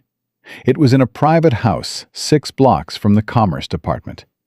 A house that belonged to, she would later learn, a retired federal judge who owed Ashford a professional debt and had agreed to make his parlor available for what Ashford had described, carefully, as a confidential legal proceeding. She walked in to find 3 people. Harlan Ashford standing by the window. Senator William Calder seated, which surprised her. Men who hold power usually stand. And a woman she didn't know, seated beside the senator, with the particular composure of someone who had already decided what she was going to say and was simply waiting for the room to be ready to hear it. Ashford looked at Eleanor when she walked in, and in his eyes she read the full situation. Not alarm, not relief, not victory. Something more complicated than any of those. Something that told her the ground had shifted again, and he needed her to stay steady while she found her footing. Miss Hartwell, Calder said. He was older than she'd imagined, mid-60s, heavy, with a particular kind of settled authority that comes from decades of being the most important man in every room he'd entered. He looked at her with an expression that was almost respectful. Almost. "Please, sit down." She sat across from him and put her father's notebooks on the table between them and looked at him with the same eyes she'd used on Ashford 6 days ago in the Ashford ballroom. "Senator," she said. "I'm going to speak plainly," Calder said. "I think we've all earned that by now." He leaned forward slightly. "I have been made aware in the past 12 hours that Edmund Graves falsified commission documents in 1813 in order to destroy your father's credibility and protect a fraudulent port contract. I have been made aware that I was used, my position, my committee, as cover for that fraud without my full knowledge." He stopped. "And I have been made aware that there is documentation placing my name in proximity to payments I did not authorize and did not receive." Eleanor stared at him. "You're saying you didn't know?" "I'm saying I was told the commission was legitimate," Calder said. "I was told Thomas Hartwell's evidence had been independently verified as fabricated. I trusted that verification because I trusted the man who provided it." "Richard Ashford," Eleanor said. Calder nodded. "Richard was—" He stopped, looked at Harlan Ashford across the room. "I'm sorry, Harlan." "Continue," Ashford said. His voice was flat and even and gave nothing away. "Richard approached me in the fall of 1812, Calder said. He told me there was a mathematician whose work, if adopted as policy, would destabilize the Eastern port system and damage several companies that employed thousands of American workers. He framed it as a matter of economic prudence. He asked me to support the commission." Calder's jaw tightened. "I didn't know about the forgeries. I didn't know about Graves's money. I was handed a conclusion and asked to stand behind it. And I did, because I trusted the man who handed it to me." Eleanor looked at him. "My father died, Senator." "I know," Calder said. "And that is something I will carry for the rest of my life." He paused. "But I am here because I am not willing to be used twice. Graves sent a man to my office yesterday morning, to my private office, and told me, very politely, that he had documents suggesting I had personally profited from the 1813 commission. He told me that if Judge Whitmore's inquiry proceeded, those documents would become public." He met her eyes. "Edmund Graves has been using me as insurance for 12 years without my knowledge. And now he has decided to activate that insurance." The room was silent. Eleanor looked at Ashford. "He's being blackmailed." "Yes," Ashford said. "Which means Graves has been planning for this," Eleanor said.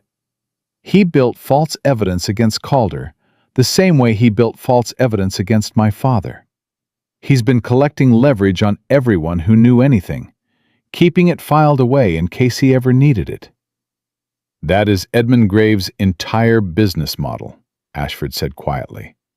"We just didn't see the full scope of it." Eleanor looked at the woman beside Calder, who had not spoken yet, who had been sitting with perfect stillness since Eleanor walked in. "And who are you?" Eleanor asked. The woman looked at her with calm, direct eyes. "My name is Catherine Graves," she said. "Edmund Graves is my father." She put a small book on the table, a journal, private, well-worn. "And I have been keeping a record of his business practices for 4 years, because I knew, eventually, someone would come who was honest enough to use it correctly." Eleanor stared at her. Calder. Richard Ashford's manipulation. Graves's blackmail network. And now, Graves's own daughter, sitting across from her with a journal that had been 4 years in the making. She looked at Harlan Ashford.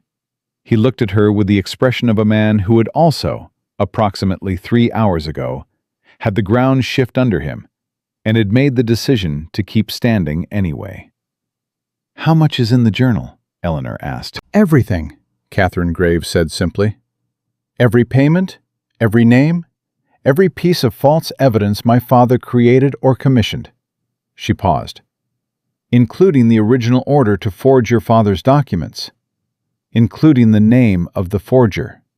She opened the journal to a specific page and slid it across the table to Eleanor. Eleanor looked at the page. The name of the forger, written in Catherine Graves's clear, careful hand, with the date the order was placed, the amount paid, and the location of the original forged documents before they entered the commission record. It was complete. It was precise. It was exactly the kind of evidence that couldn't be dismissed as motivated or manufactured, because it came from inside Graves's own operation, recorded by his own daughter, and corroborated everything Eleanor and Ashford had built from the outside. Why? Eleanor asked her. Catherine Graves looked at the journal. Because he told me your father confessed, she said quietly. When I was 17, and I asked why the mathematician had lost his position, he told me the man had admitted the fraud. She looked up. I believed him for 11 years, and then I found his private files. A pause. And I realized my father had never, in his entire career, told the truth when a lie was more convenient. The silence held. Eleanor picked up the journal. She held it in both hands and felt the weight of it. The 4 years of a woman's quiet, dangerous courage, sitting alone with the truth about her father, and writing it down page by page, because some part of her had always known this moment would come. She understood that kind of courage. She had been living it for 3 years. She looked at Calder, at Catherine Graves, at Harlan Ashford across the room, who was watching her with those gray eyes that had been cold when she met him, and were something entirely different now. Something that had been changed by the past 6 days, as thoroughly and permanently as iron is changed by fire. Judge Whitmore's inquiry opens Friday, Eleanor said. We have 40 hours. She set the journal beside her father's notebooks on the table. Every document on this table, every testimony in this room, needs to be in his hands before Graves makes his next move. She looked around the table. Are we all agreed? One by one they answered. Calder. Agreed. Catherine Graves. Yes. Corbett from the doorway. Ready when you are. And Harlan Ashford, who crossed the room and stood beside the table and looked at the accumulated evidence of 12 years of fraud and 3 years of a daughter's refusal to quit, and said in a voice that was quiet and entirely certain, Let's end this. They had 40 hours, and Edmund Graves used 36 of them to try to burn everything down. The first move came before dawn.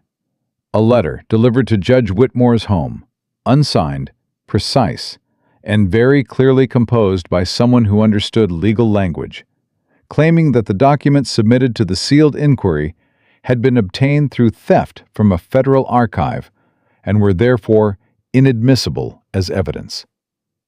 It cited the correct statute. It used the correct procedural language. Whoever had written it knew exactly which argument had the best chance of stopping the inquiry before it opened. Ashford read it at 5 in the morning, standing in Whitmore's entrance hall, still in his coat.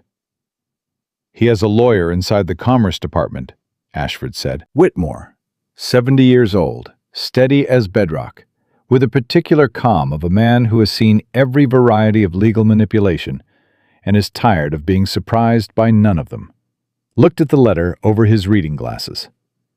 The archive theft argument fails, he said. The documents were retrieved by a clerk in the course of his duties and provided voluntarily. No theft occurred. Graves's lawyer will argue that Finch acted outside his authority. Finch acted within standard archive procedure, Whitmore said. I reviewed the access logs myself this morning. He set the letter on his hall table with the expression of a man disposing of something moderately irritating. Tell Miss Hartwell the inquiry proceeds. Ashford sent word to Georgetown. Eleanor read it and dressed and was out the door in 11 minutes, which her aunt noted was the fastest she'd moved all week, and said so without looking up from her reading. The second move came at 7. A Philadelphia newspaper, the Courier, which everyone in the city understood to be sympathetic to Commerce Committee positions, ran a front-page item on the unseemly behavior of a woman who had physically assaulted the Iron Magistrate at a public gala and was now reportedly involved in a federal documents dispute. It did not name Eleanor directly, but it described her precisely enough that anyone who'd been at the Ashford Gala 6 nights ago would know exactly who was being discussed. It characterized the sealed inquiry as a politically motivated attack on the legacy of a respected public servant, and it named, very deliberately, Richard Ashford. Eleanor read it in the carriage on the way to Whitmore's courthouse. "He's trying to poison the public record before the inquiry opens," she said. Corbett, across from her, nodded. If the story shapes how people hear the verdict matters less. "He did this to my father, too," Eleanor said. Before the commission even concluded, there were items in the papers that month, small ones, easy to miss, characterizing my father as a man with a history of overreaching his expertise. She folded the newspaper and set it on the seat beside her. Graves doesn't win by fighting. He wins by making sure the ground is already tilted before the fight begins. Then we tilted back, Corbett said. How? He looked at her. You walk into that courthouse today, Miss Hartwell, and you let people see you. That's how. She understood what he meant. She was not, in this fight, only a witness. She was a face, a daughter, a woman who had spent 3 years being dismissed and had kept going anyway. And there was something in that, something that couldn't be forged or manipulated or argued away in a newspaper column, that was its own kind of evidence. She straightened her spine. She looked out the window at the morning streets of Philadelphia, moving past. She thought about her father walking into his commission hearing with the calmest face in the room because he knew his numbers were true. She had his numbers. She had his notebooks. She had everything he'd left her. She was ready. The inquiry convened at 9 o'clock in Judge Whitmore's private court chamber, sealed as ordered from public observation. But sealed did not mean empty. Present: Whitmore, Eleanor, Ashford, Calder, Catherine Graves, Arthur Finch, who had come despite Eleanor's instruction to stay away, because he had decided, at some point in the night, that 14 months of silence was enough, and he was not going to miss the morning it ended. Samuel Greer, who had ridden through the night from Baltimore, and arrived with mud on his boots and his leather case under his arm, and the expression of a man who had been waiting 11 years for exactly this room. And, at the table across from all of them, Edmund Graves. He had come voluntarily. That was the first thing Eleanor registered when she walked in and saw him. And it told her something, because men who are guilty and know they've been caught do not walk voluntarily into rooms full of evidence. They fight from outside. They delay, deflect, manipulate from a distance, unless they believe they still have a card to play. Graves was 70, perhaps, heavier than she'd imagined, with white hair and the untroubled, well-maintained look of a man who had not spent a single night in his life worrying about money. He looked at Eleanor when she came in, the way a chess player looks at a piece that has reached the far end of the board, with appreciation and with a careful assessment of a man deciding whether that piece could still be neutralized. He looked at his daughter and said nothing. Catherine Graves did not look at him at all. Whitmore called the proceeding to order in the direct, unpretentious way of a man who had no patience for ceremony when there was work to be done. We are here to review evidence relevant to Commission File 1813-7, Whitmore said. Specifically, evidence bearing on whether the mathematical submissions of one Thomas Hartwell, reviewed by that commission, were altered prior to submission, and whether such alteration, if established, constitutes fraud against a federal proceeding. He looked around the table. Mr. Graves, you've been invited to hear the evidence and respond to it. Do you understand that? I do, Your Honor, Graves said. His voice was smooth, experienced, a voice that had talked its way through 60 years of difficult rooms. Then let's begin.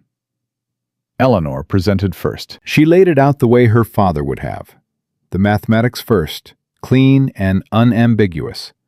The original calculations against the altered ones. The precise points of divergence. The signature of a forger who had been careful, but not careful enough. Who had understood numbers well enough to change them, but not well enough to understand that the changes themselves created a pattern. She spoke without notes for the most part, because the figures were inside her the way breathing was inside her, the way her father's voice was inside her. Permanent, precise. Hers. When she finished, the room was quiet. Whitmore looked at Graves. Mr. Graves, response? Graves spread his hands. Miss Hartwell is clearly a woman of considerable feeling about her late father, he said. That is entirely understandable. But feeling is not mathematics, and loyalty is not evidence. What she has presented is a reinterpretation of figures that were reviewed by a qualified commission. The commission received altered figures, Eleanor said. You assert that, Graves said pleasantly. But the assertion of a grieving daughter is not. Samuel Greer, Whitmore said. Greer set his leather case on the table and opened it. For the next 40 minutes, he walked through the Baltimore port records, his private copies, dated, annotated, cross-referenced, and established, with the particular, quiet authority of a man who had spent 30 years working with numbers and had nothing left to prove, the exact pattern of weight inflation that her father had independently discovered and that the cipher ledger independently confirmed. 3 sources, 3 positions, 3 separate chains of documentation arriving at the same place. The color in Graves's face changed. It was subtle. He was practiced enough to control most of it. But Eleanor was watching closely, and she saw it. The card he'd been holding. He was calculating whether it was still enough. Arthur Finch, Whitmore said. Finch looked like he hadn't slept, which he hadn't. He looked like a man who was terrified and had decided to be terrified at the same time, which Eleanor respected enormously. He set his own documentation on the table, the archive access logs, the misfiled reference number, the physical location where the originals had been concealed, and established, simply and precisely, that the original Thomas Hartwell submissions had existed in the Federal Archive, undestroyed, for 3 years, filed in a location that suggested hasty concealment rather than routine preservation. Someone hid them, Finch said. In a hurry. I think whoever was supposed to destroy them ran out of time. And who, Whitmore asked, would have had the authority to order their destruction? The commission chairman, Finch said. Or someone with authority over the commission chairman. Whitmore looked at the decoded cipher ledger, looked at the payment records, looked at Edmund Graves.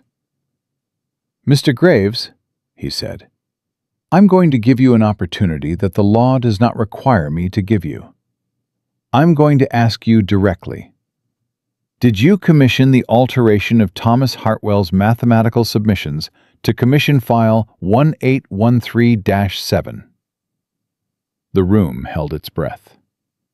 Graves looked at the table, at the documents, at the chain of evidence laid out in front of him. Not just solid, but interlocking, each piece corroborating the next, from 3 independent sources with no coordinated motive. He looked at his daughter, who was still not looking at him. He looked at Eleanor. "I want to speak to my attorney," he said. The breath came out of the room all at once. Because that was the answer. Not a denial, not a defense. A request for a lawyer, which was the language of a man who had just finished calculating and had understood, finally, that the card he'd been holding was not going to be enough. Whitmore nodded. "We'll recess." In the recess, Eleanor stood in the corridor outside the chamber and breathed and did not cry, because she had no tears left for Edmund Graves, and had not since the morning she stood at her father's grave. What she felt was something harder and cleaner, the particular feeling of a lever that has been applied for 3 years finally finding its purchase and beginning to move. Ashford came to stand beside her, not close, just present. "He's going to negotiate," Ashford said quietly. "He'll offer Calder's full exoneration and a signed confession in exchange for reduced consequences." "Will Whitmore take it?" "Whitmore will take whatever fully establishes your father's record," Ashford said. "The rest is between Graves and the federal government." A pause. "It won't be nothing. Graves is 70. He won't die in prison. But his company will be seized. His contracts will be voided. His name will be what it actually is." He looked at her. "Is that enough?" Eleanor thought about her father, sitting at his desk in the lamplight, working his calculations with the patient certainty of a man who trusted truth to be its own reward. She thought about the 11 days he'd been given to defend 30 years of honest work. She thought about the room with no fire. "It will have to be," she said. "I didn't come here for Graves. I came for my father." Ashford was quiet for a moment. Then, "The formal exoneration will be issued by the end of the week. Whitmore has already drafted the language. Thomas Hartwell's models will be entered into the official record, the real ones. And the commission verdict will be formally overturned." He paused. "His name will be restored, Eleanor." It was the first time he had used her given name. She noticed. She let it pass. "The university," she said. "His position." "I've already written to the provost," Ashford said. "He'll receive a formal communication from Judge Whitmore's court by Friday, and I expect the university will act quickly to restore your father's academic record. Posthumously, yes, but completely." He looked at her. "He will be listed in their records as he should have been listed all along, as a mathematician of the first rank whose work was corroborated by federal investigation." Eleanor looked at the wall. She looked at the middle distance, where grief lives when it has been carried so long it becomes part of the architecture of a person. "He would have liked that," she said. Her voice was very quiet. "He cared about the work more than anything, more than the position, more than the money. He just wanted the work to be right." She stopped. It was right. He knew it was right. He never stopped knowing it. "No," Ashford said. "He didn't." She looked at him. "You thought about him. After the commission. You said he was the calmest man in the room." "I thought about him many times," Ashford said. "I told myself the evidence was clear and the process was sound, and I had no reason to doubt the result." He held her gaze. "I was wrong. I was efficient when I should have been careful. I trusted the machinery when I should have trusted the man who was standing in front of me telling me the truth." A pause. "That is something I will not do again." She believed him, not because she had decided to be charitable, but because she had spent 6 days watching him handle the dismantling of everything he'd built his career on. His commission, his uncle's legacy, his certainty about the integrity of his own work. And she had watched him choose, at every point, to keep going rather than protect himself. That was not the behavior of a man performing accountability. That was the behavior of a man who meant it. "Mr. Ashford," she said. "Harlan," he said. She looked at him for a moment.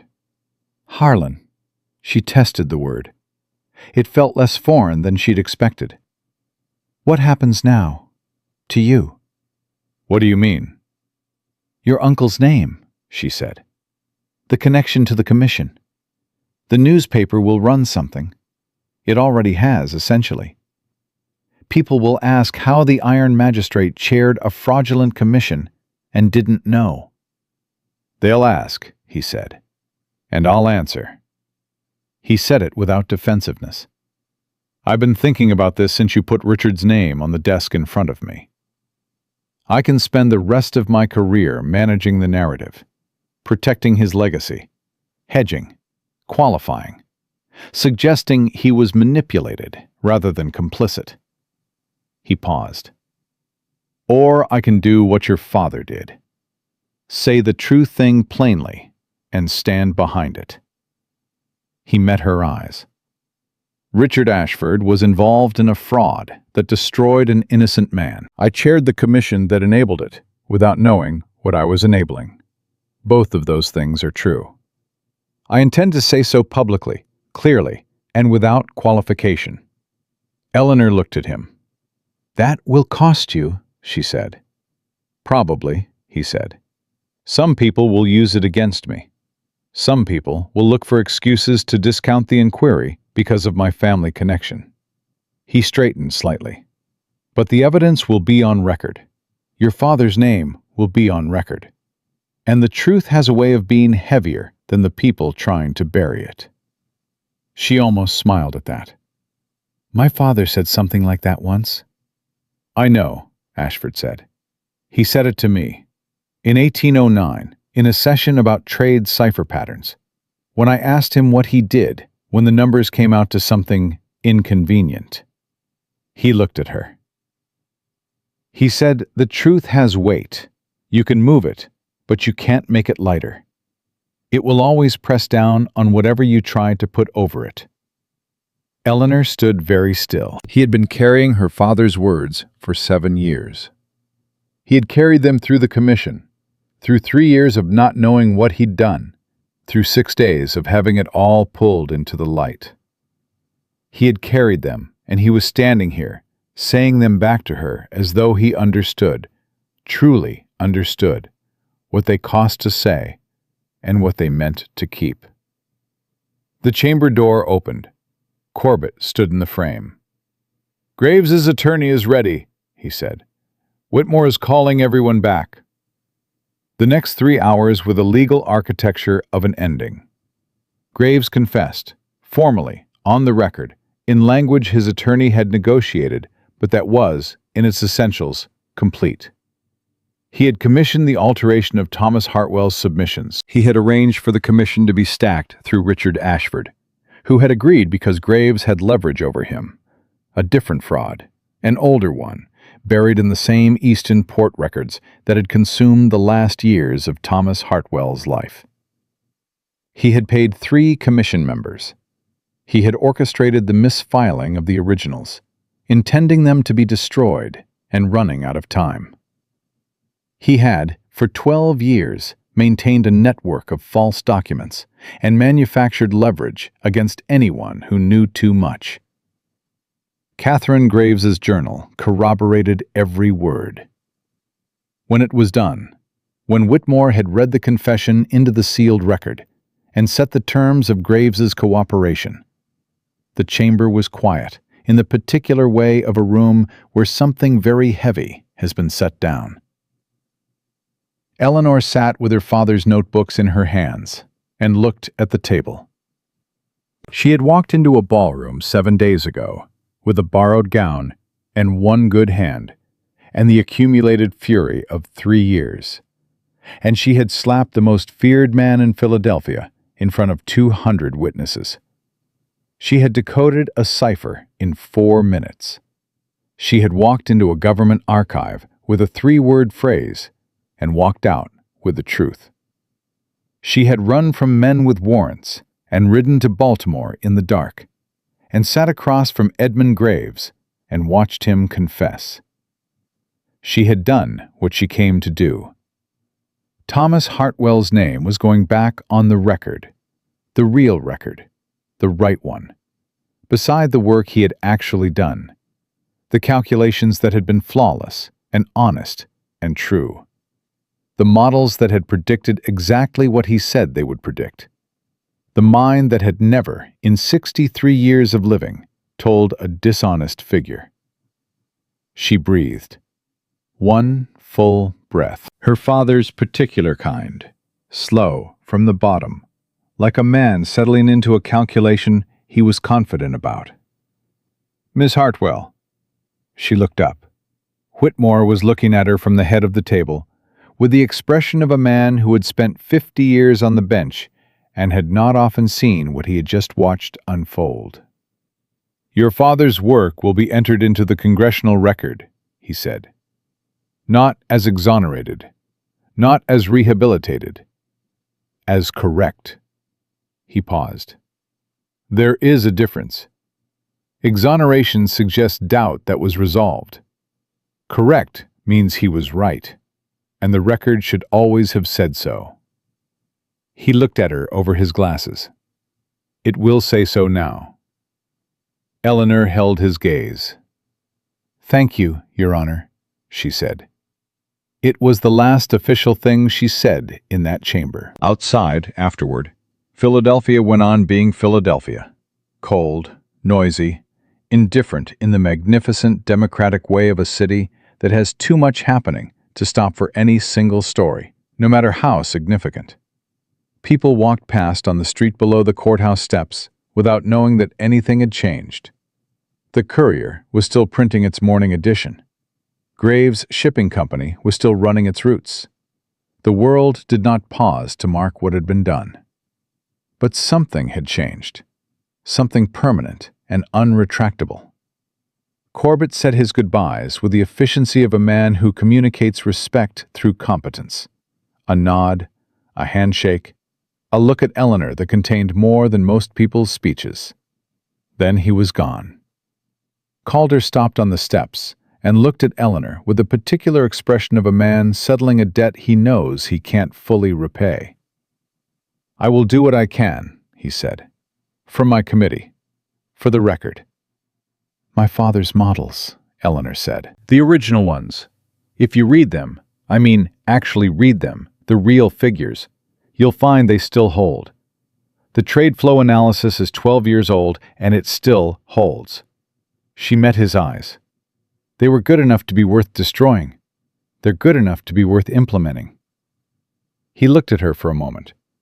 Then he nodded, once, with the gravity of a man making a promise he intends to keep. Catherine Graves stopped beside Eleanor as she passed. She didn't speak right away. She looked down at the street for a moment with the expression of a woman sorting through more than she had words for yet. "I'm sorry about your father," she said finally. "I'm sorry it took this long." "You kept the record," Eleanor said. 4 years, alone. You kept writing it down even when you didn't know if anyone was coming." She looked at her. "That took more courage than you'll probably ever be given credit for." Catherine looked at her. "So did everything you did." They stood for one moment, two women standing on the steps of a courthouse in the cold Philadelphia morning, both of them shaped permanently by the same man's choices, both of them having decided, independently and without knowing the other existed, that the truth was worth writing down and the record was worth fighting for. Then they went their separate ways into the city. Ashford was the last one on the steps. Eleanor stood beside him and looked out at Market Street and the cold gray sky and the ordinary ongoing world, and she felt, for the first time in 3 years, the particular unfamiliar weight of not having somewhere urgent to be. "Your aunt's house," Ashford said. "Will you go back there?" "For now," she said. "I need to sleep." A pause. "I need to write to my father's old colleagues, the ones who believed him and stayed quiet because they were afraid. I want them to know." She looked at the notebooks in her hands. "And I want to finish his models. The full version, the one he was building when they stopped him." She felt the familiar shape of the mathematics behind her sternum. Her father's logic, her own fluency, the thing they had shared that no one had been able to take. Someone should. Yes, Ashford said. Someone should. She looked at him. And you? I have a statement to prepare for the public record, he said. About my uncle. About the commission. About what I did and didn't know, and what I should have done differently. He said it without performance. And then I have a career to decide whether to continue. You should continue, Eleanor said. He looked at her. You think so? You're good at what you do, she said. You're good at it, and now you know exactly where it can go wrong. That's not a reason to stop. That's a reason to do it better. She held his gaze. My father didn't stop doing mathematics when people told him he was wrong. He went back to the desk, and he did it again. And he kept doing it until the numbers came out true. Ashford looked at her for a long moment. The morning light was doing something to his face, stripping away the last layer of the careful, controlled, managed surface that he had worn so consistently for so many years that she suspected he'd forgotten it was a surface. What was underneath it was a man. Just a man, with good instincts he hadn't always trusted, and a considerable capacity for honesty when he decided to commit to it. And gray eyes that had been cold when she met him, and were not cold anymore. Miss Hartwell, he said. Eleanor, she said. He almost smiled. Eleanor. He said it with the same careful attention he gave everything he considered worth saying. When this is settled, when the inquiry is public and the record is corrected, and you've had time to sleep more than 2 hours, I would like to call on you properly, if you'll allow it. She looked at him.